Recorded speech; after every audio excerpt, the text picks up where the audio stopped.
Bramble, Bilger's Bay, Bimming Merry Magna, Binster, Binge, Great Binge and Lesser Binge. Amazing. What's amazing? The names of our English villages, Watson. What foreigner reading these could ever think of us as stiff and sober-minded people? Bippery Cross, Birrer Crags, Bird Cherry Brook and Birding Piece Place, Burlston Junction. When do we go?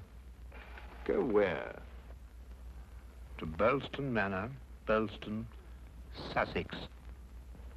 Whatever led you to believe that I'm interested in Sussex, Burlston, or Burlston Manor? No doubt you saw the account of the rather gruesome murder of Squire John Douglas. Quite so. The case has interesting features. But at the moment, I'm more interested in the fly fishing possibilities in the neighborhood of Burlston. Ah, that would be the Arun. Runs within 2 or 3 miles of the manor house. Hmm? What manor house? Burlston, the home of the late Squire Douglas. Oh, yes, I remember. I believe he was quite a fisherman.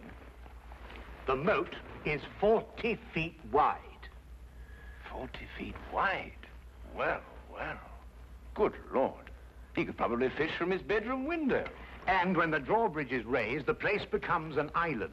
4 hours after the bridge is raised, the body of Squire Douglas is found in his study with half his head blown off.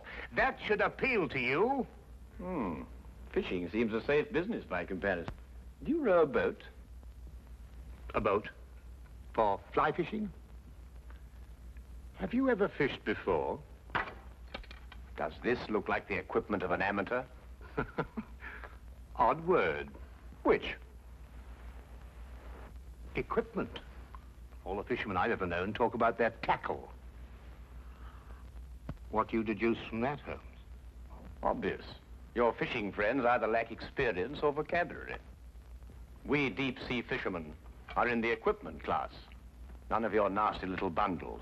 Yes, that gaff is far more suitable for a shark than a trout. Do you really think so? No good for trout? Well, it depends what trout you're after. Oh yes. Well, we must carry a tape measure. A tape measure? What on earth for? To measure our catch, of course. To measure our catch and throw back the little ones.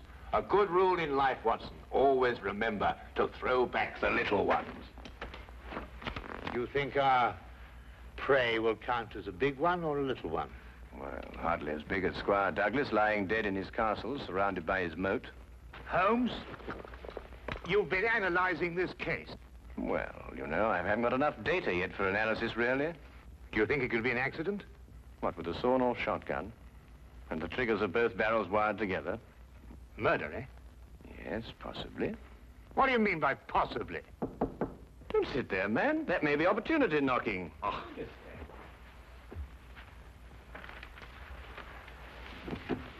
Come in.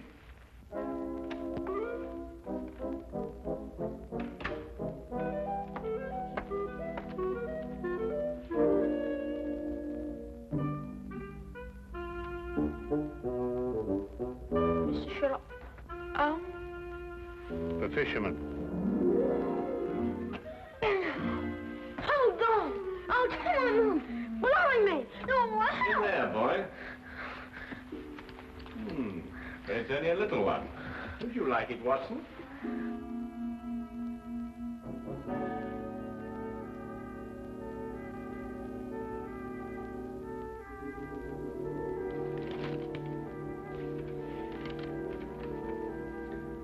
Would appreciate your view. Intriguing affair, Burlston Manor. Signed, Inspector MacLeod. Ha! Please, English, for I'm utterly baffled. Help. Yeah, where is it? Where's what? Well, the tape measure, of course. Where is that tape measure? Holding the fiddle case together, sir. Fiddle? Violin case, boy. Oh, tell me, Watson, how are we off for trains? Trains? Ah, yes. Now, let me see. Burlston. Yes, now, that would be the West Sussex Littlehampton Bognor line. Now, there's a 10:15. Now, that doesn't stop. No, of course, it's a 12:3. That will get us in at 4:2 or 4:7. I say, I'd forgotten, actually. You say you can't remember whether it's 4-2 or 4-7. Come, Watson, you're slipping. Blimey. Does it keep all the times in his head? Where else, of course? We are a nation of railway pioneers, my boy. Like a great many Englishmen before him, Dr. Watson restricts his reading to the Bible, the Times, and Bradshaw's Railway Guide to the British Isles. Here, boy. Man of the March Hares, that's what you two are.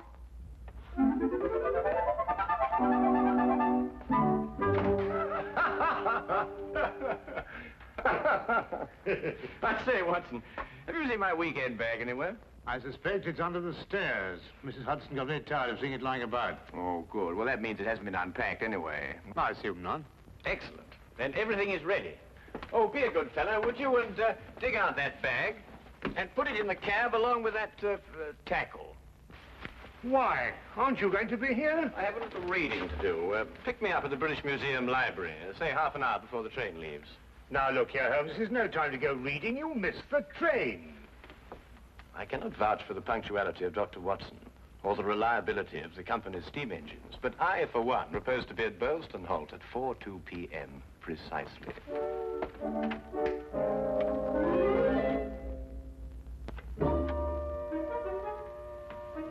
Or is it 4:07?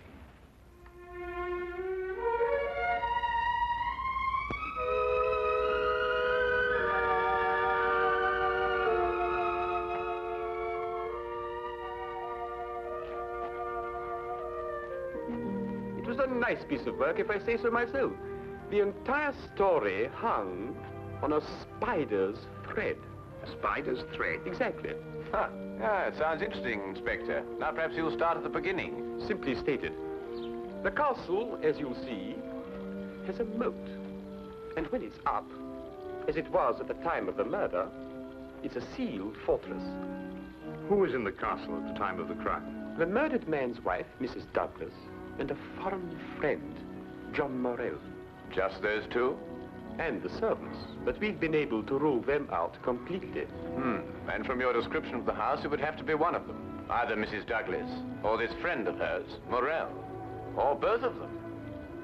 They tried to make it appear as though someone had broken into the house and then dived through the windows to swim the moat. But you disproved it. Completely. How? I'll tell you when we get there. This murder weapon. A sawn-off shotgun, I believe. An odd weapon, that. And a foreign gun, too. 3 letters on the barrel. P-E-N. Aha. A larger P with a flourish over it, followed by a smaller E and N. That's right. Ah, the Pennsylvania Small Arms Company, the famous American firm. That's perfect. That's all I need. You mean you need additional evidence? Well, Mr. Holmes, every little helps, you know. Then your case against Morell is not complete. It's complete as far as... How did you know Morell is the murderer? How did you know? He has to be. Why? He's the only one who could be. Suppose I were to tell you that Morell is not your murderer. How do you know? Yes, Holmes. How do you know? Why didn't you arrest him? Well, He doesn't act like a murderer. Ah, he's too self-confident, eh? That's right. Seems to be daring you to arrest him. Yes. How do you know all this? Holmes, do you know this man Morell? Fascinating. Fascinating. The case has suddenly assumed the most astounding proportions and the most astonishing challenge, Watson.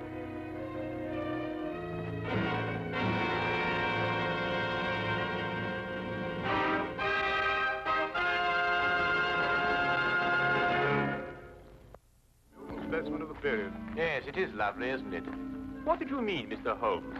Nothing. I just think it's a lovely building. No, I mean when you said that Morell didn't murder Mr. Douglas. Oh, that. Yes, what did you mean? How do you know he didn't do it?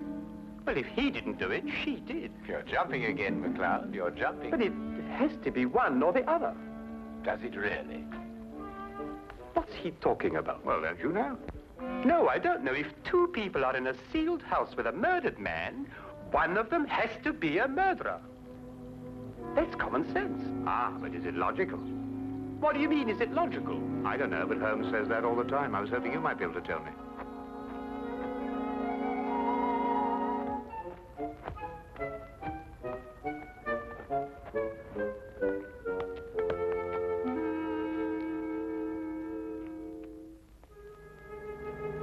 He hasn't been moved.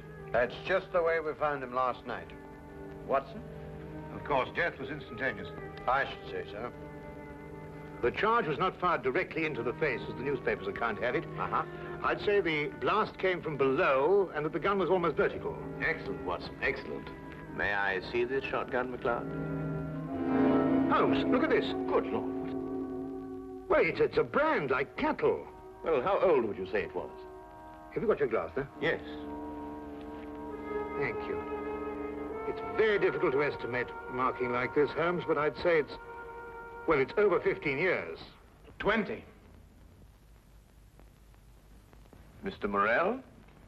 At your service, Mr. Holmes. Dr. Watson. News travels quickly. This is a small village. You said 20 years? Yes. The same age as this. It stands for the Mesa Valley, Arizona. Gold claim number 341. That is where John and I met 20 years ago. There were 3 of us. We registered the claim, worked it, and then sold it. We divided the money in thirds and went our different ways. 2 years ago, I looked John up here and stayed on. I liked it. And the third partner? He lost his money, and I believe his mind. He came to believe that we had cheated him. And he swore to kill us 10 years ago. Why didn't he? He couldn't find us. No, we didn't have the same names at the time. Do you think your old partner could have done that? I don't know, Mr. Holmes. I am not the detective. True. True. Well, we must bear that in mind. You tried to make it appear as though another man had been here and went out through the window. Did I? He tried to build an elaborate story. A man of his size was seen passing through the village wearing a loud tweed topcoat and a wide-brimmed hat. He was heading this way. On the window ledge, there is a footprint in blood, indicating, of course, that the murderer dived through the window and swam the moat. But he didn't. How do you know? Because, Mr. Morrell, outside that window and just a few feet down is a very large and at least a month-old spider's web. Anyone jumping or diving through the window would have to pass through the web. And no one did. Well done, McLeod. Well done. A spider's web. The English police have the most amazing allies, I must say. Now that you have made your deductions, Mr. MacLeod, exactly what do they mean to me? For the moment, nothing. But I suggest you do not leave the castle grounds. And if I try to live?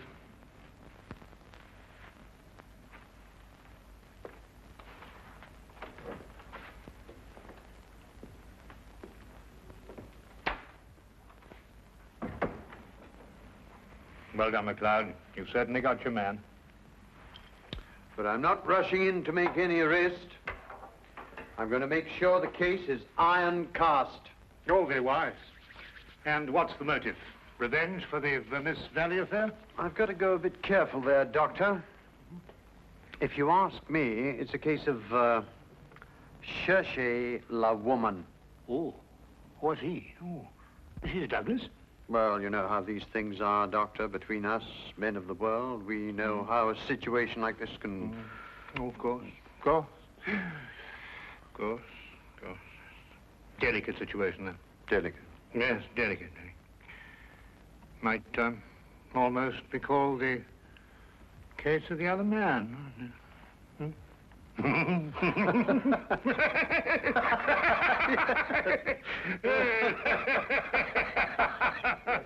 The other dumbbell. Not who, what. What? That's right, what? What are you talking about? That. There's only one dumbbell. One dumbbell. That's right. Well, There's only one dumbbell, Watson. I know. That's it over there.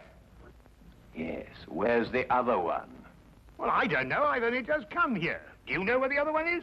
What difference does it make? Well, that's right, yes. What difference does it make? Maybe there is only one dumbbell.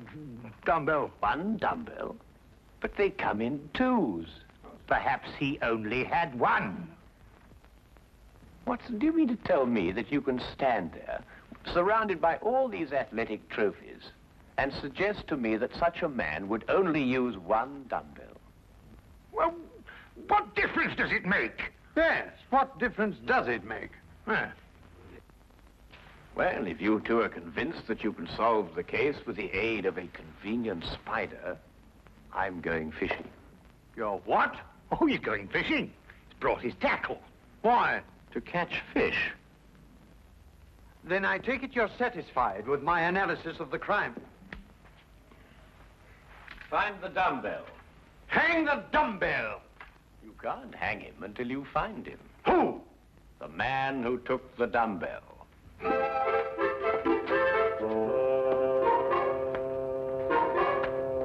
You've gone too far now, Holmes. I think you've made him very angry. Then he should fish. It soothes the nerves. Are you really going to fish? I am. Where? Out of that window. It looks very comfortable. Well, what do you expect to catch? A herring. A red herring. May I have the tape measure, Watson? To measure a red herring? To measure the big red herrings. The little ones I plan to throw back. Holmes, you're up to something. I am. What? Would you like to help? Of course. Well, look. Take the good inspector down to the local pub and keep him there for at least an hour. While you fish for red herring? At the moment, I'm fishing for bait. I don't know what you're talking about, but I'll do it. Good. Remember, 1 hour. I may enjoy myself in the local and stay too.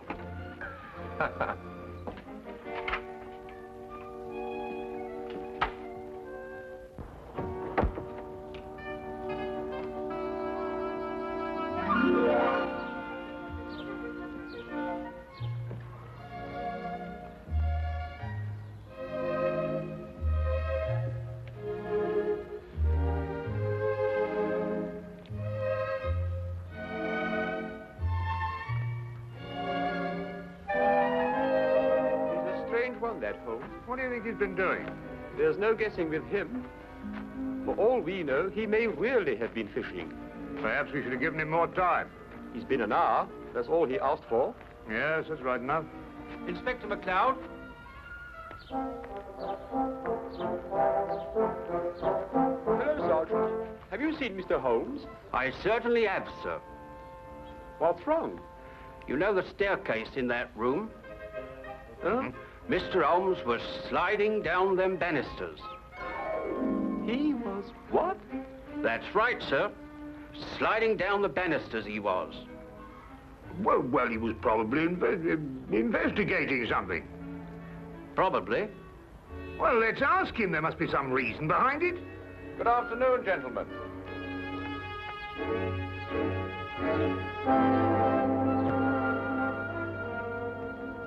Go on. Ask him. Ask me what? Well? What have you been doing while we were away? Well, first I fished, No. and then I slid down the banisters. I told you. Why? Why not? Well, And you, Inspector McLeod, are going to drain the moat. I'm going to what? Drain the moat. Empty it right down to the bottom. I can't do that. That's a major engineering job. Don't you realize that's a real river that runs round the house? Well, in that case, don't drain the moat, but tell everyone you're going to. And then what? Then we'll all meet back here in an hour's time. and see if we can find somebody pulling something out of the moat. Exactly. What? Red herrings. As mad as a March hare.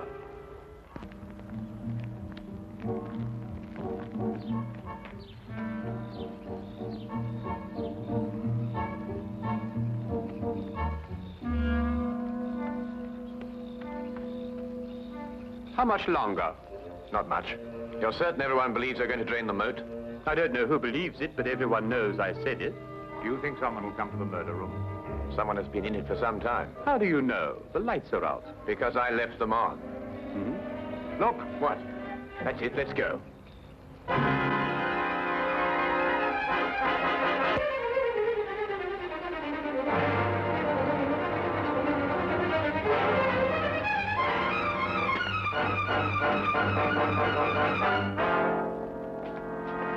Oh, excuse me. What are you using for bait?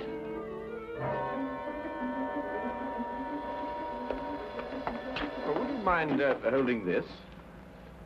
Thank you. What clothes did you say the stranger was wearing, McLeod? A loud tweed topcoat and a wide-brimmed hat. Like these?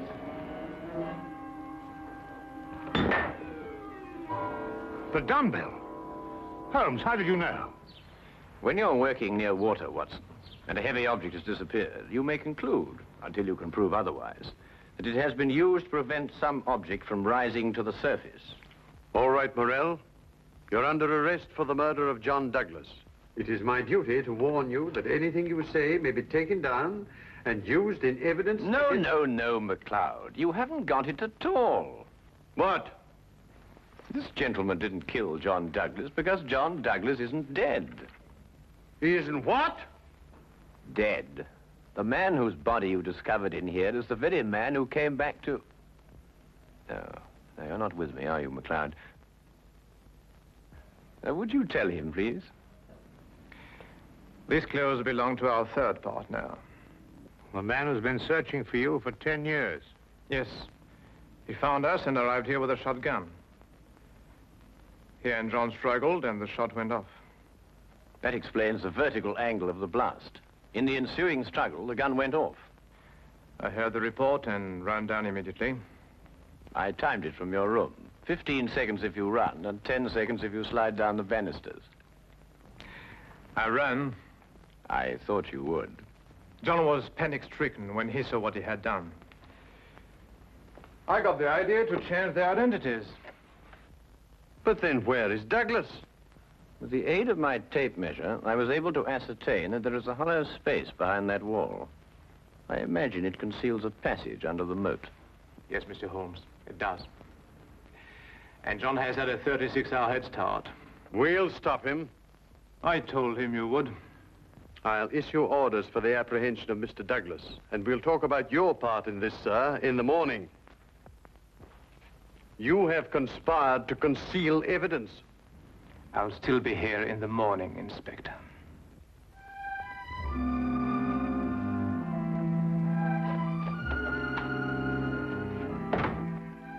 A very brilliant piece of deductions, Mr. Holmes. An excellent application of applied psychology. I haven't been tricked many times in my life. You must remember that the next time you become involved with murder. And you can now continue your fishing in a more normal manner. Fishing? No, I don't care for it, really. Unless it's deep sea, of course. Yes. But in the absence of an ocean in the immediate vicinity, I think we'd better start back to Baker Street immediately. Well, now, there's a 9:13 or a 10:23. The 10:23 will hold us up at Tunbridge quite a while. Will it wait? Thank you, Mr. Holmes. Not at all.